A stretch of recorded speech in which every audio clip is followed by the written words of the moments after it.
გამარჯობა! ყველას მოგესალმებათ მაია დეიდა.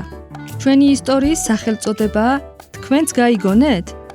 სამახსოვრო მუხლი კი დაწერილია საქმეების წიგნის მეორე თავის მე-17 მუხლში, სადაც ვკითხულობთ.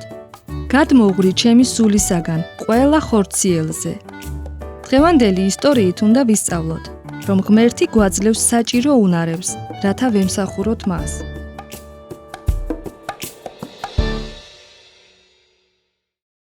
მეგობრებო, ოდესმე მოგიწიათ ლოდინი იმის მისაღებად, რაც ძალიან გინდოდათ. შესაძლოა რაღაც სთხოვეთ თქვენს მშობლებს, მათ კი თქვეს, რომ კიდევ ცოტაც უნდა მოგეცადათ. იესო თავის მოწაფეებს დაჰპირდა, რომ გამოგზავნიდა სულიწმინდას, მაგრამ ამისთვის მათ უნდა მოეცადათ. ხოლო როცა სულიწმინდა გადმოვიდა, ეს მოვლენა ისე როდი მოხდა, როგორც მათ წარმოედგინათ. ქალაქი იერუსალიმი ხალხით გაივსო.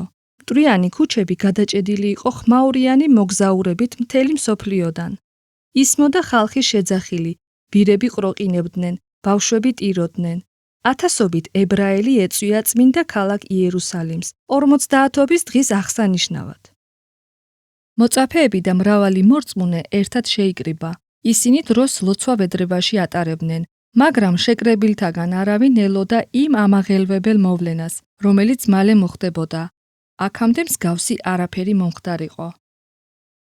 მოულოდნელად ხმაური გაისმა ზეციდან, თითქოს ძლიერმა ქარმა დაჰბერაო და აავსო მთელი სახლი, სადაც ისინი იყვნენ შეკრებილნი. შემდეგ ხმაური შეწყდა.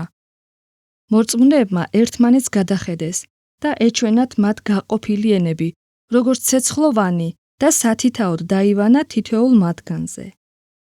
ეს იყო სულიწმინდა. ყველანი აღივსნენ სულიწმინდით და იწყეს ლაპარაკი სხვადასხვა ენებზე.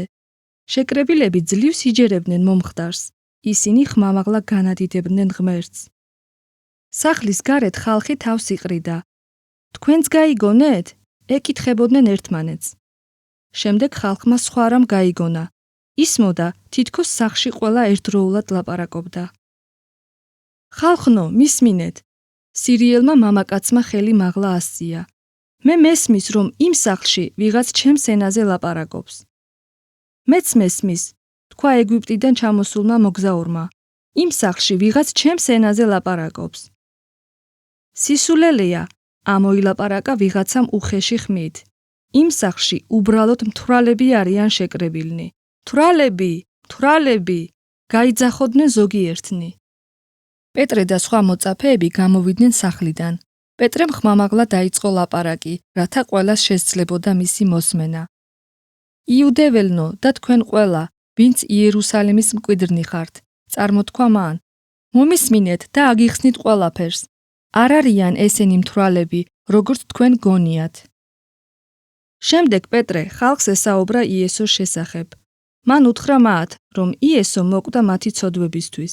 შემდეგ მკვდრეთით აღდგა და ახლა ზეცაში იმყოფება. და რომ ღმერთი მზადაა აპატიოს მათ ცოდვები. პეტრე დაჰპირდა მათ, რომ მათაც შეეძლოთ მიეღოთ სულიწმინდა. ხალხი ყურადღებით უსმენდა პეტრეს და ბევრმა ირწმუნა, რაც მოისმინა. დაახლოებით 3000-მა ადამიანმა გადაწყვიტა გაჰყოლოდა იესო ქრისტეს. მეგობრებო, სულიწმინდა აღავსებს თქვენს ცხოვრებასაც. ის დაგეხმარებათ, რომ სხვებსაც უთხრათ იესოს შესახებ. მაშასე, ვის გაუზიარებთ კეთილ უწყებას?